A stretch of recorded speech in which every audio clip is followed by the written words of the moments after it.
네, 오늘도 두 분과 함께하겠습니다. 최양호 인포스탁 데일리 기업정책연구원장, 윤석천 경제평론가와 함께하겠습니다. 어서 오십시오. 네, 반갑습니다. 안녕하십니까. 자, 대통령실 이번 순방에 앞서 동남아시아 순방의 3대 경제 키워드 내놓았었죠. 세일즈 외교, 첨단 산업 공급망 강화, 디지털 파트너십 기반 구축 꼽은 바 있는데, 자, 이제 며칠 남지 않았습니다. 결실을 맺겠다는 의지를 다졌는데 어느 정도 성과가 나오고 있는지 좀 살펴보도록 하겠습니다. 조코 위도도 인도네시아 대통령과 만났죠. 총 10건의 정부 민간 MOU를 체결했는데 핵심은 신수도와 광물 사업에 집중이 되어 있습니다. 다 근데 MOU이긴 합니다만 이 안에서 특히나 이제 기대할 부분은 제가 두 가지 언급했는데 맞습니까? 네. 그렇죠. 지금 이제 현재 우리 윤석열 정부에서 경제 외교의 축이 뭐냐면 두 가지입니다. 인도 태평양 전략하고요. 한 아세안 연대 구상이라는 걸 지금 추진하고 있거든요. 예. 특히 이제 우리가 베트남에 지금 굉장히 의지했던 그런 공급망을 아세안 쪽으로 옮기겠다는 부분들이 있고요. 사실 요번에 나온 10가지의 MOU를 보면 굉장히 광범위하잖아요. 근데 사실 이게 의미가 있는 게 예. 이렇게 포괄적이면서 전략적으로 동반자 관계를 갖고 가는 것에 첫 번째 순서입니다, 이게. 그렇기 때문에 좀 앞으로 많이 가고, 특히 인도네시아와 한국과는 내년이면은 수교 50주년입니다. 예. 그리고 1913년도에 이제 수교를 한 다음에 사실 무역량 이런 건 100배 이상 늘었거든요. 예. 거기다 인도네시아가 지금 뭘 하고 있냐면 메이킹 인도네시아 4.0 전략을 지금 하겠다고 돼 있기 때문에 사실 양국의 어떤 이런 필요성이 같이 잘 맞아 떨어진 것 같고요. 우리나라 이제 첨단 기술, 반도체, 전기차, 그다음에 여러 가지 배터리 등을 하고 인도네시아 또 풍부한 천연 자원이 있지 않습니까? 네. 그것이 잘 맞아 떨어지는데, 자, 10개로 지금 포괄적으로 해놨습니다만 여기서 이제 차근차근 챙겨나가는 부분들, 이것이 가장 중요한 그 다음 행보라고 보여집니다. 예. 자, 말씀을 해주신 대로 아세안 연대 구상이 이전 정부 이제 베트남에서 인도네시아로 옮겨간다 이런 분석이 있는 것 같습니다. 이게 이제 어디에 중심을 두든 상관없이 굉장히 지금 힘든 우리 경제의 어떤 판로가 될 수 있을까, 이게 중요한 거 아니겠습니까? 사실 문재인 정부에서 신남방 정책을 갖다가 굉장히 강하게 추진을 했죠. 예. 사실 그럴 수밖에 없습니다. 사실 동남아라든지 이런 쪽 같은 경우에는 인구라든지 자원이라든지 이런 측면에서 굉장히 풍부한, 어떻게 보면 인적 자원, 예. 내지는 그 광물 자원 등을 갖고 있는 나라들이고요. 또 앞으로 굉장히 고도 성장할 국가들입니다. 사실 이쪽 지역을 갖다가 이 배관시하고서는 한국 경제의 새로운 활로를 갖다 찾을 수 없는 건 분명한 사실이죠. 네. 특히 이제 미중 간의 갈등이 깊어지고, 사실 중국의 이제 성장 같은 경우도 사실 어느 정도 둔화 국면으로 들어갈 수가 있기 때문에 사실은 그 어떤 새로운 돌파구, 한국 경제의 새로운 돌파구로서는 이 신남방 정책 아니면 이 동남아 위주의 어떤 정책들을 갖다가 추진하는 거는 예. 굉장히 좋은 일이라고 저는 개인적으로 생각을 합니다. 반드시 우리가 가야 할 길이고요. 다만 이제 우리가 이 지금 계속 이제 그 윤석열 대통령의 행보가 사실은 굉장히 친미적으로 좀 기울고 있다는 느낌을 갖다가 지울 수가 없는데, 예. 사실 그 동남아 국가들 같은 경우에 대부분은 그 전략적 모호성을 상대적으로 유지하고 있는 국가들이거든요. 사실 네.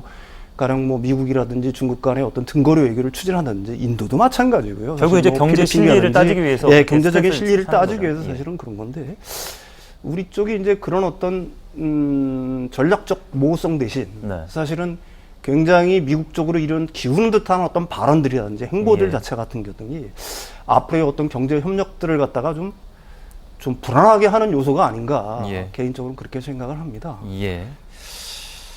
한미일 간의 정상회담이 사실 한 아세안 이번 회의가 경제가 중심이 아닌 안보로 좀 포인트가 잘못 간 거 아니냐라는 비판의 시각이 있는데 그 부분을 좀 지적해 주신 것 같은데, 우선 우리한테 당장 시급한 것은 전기차 보조금 문제입니다.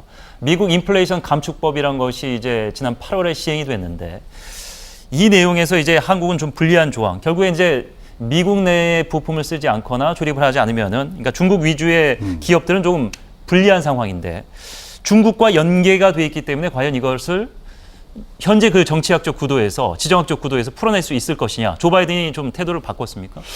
지금 굉장히 레토릭적인 그런 표현들만 나온 것 같아요. 예. 사실 지금 보시면요, 미국이 이제 선거가 끝났습니다. 중간선거 끝나고 요 의회가 개원되는 게 1월 3일이에요. 118대 하원 의원이 연방회의가 하는데 그때까지는 개정 휴업이거든요. 그렇기 때문에 지금 우리나라에서 국회의원 3분이 가서 얘기를 한다는데 누굴 만날지도 모릅니다. 왜냐하면 하원 의장을 만나야 되거든요. 예. 근데 하원 의장 아직 지금 유력한 케빈 메카시인데 이분을 지금 공화당 내에서 되냐 안 되냐 지금 얘기가 있고요. 예. 케빈 메카시의 사실 공약 중에 한 번은 자기가 취임하는 첫날 IRA를 폐지하겠다 그랬어요. 그래서 예. 굉장히 기대가 컸는데 거기도 지금 왔다 갔다 하고 제가 한 2주 전에 미국을 갔다 왔는데 예.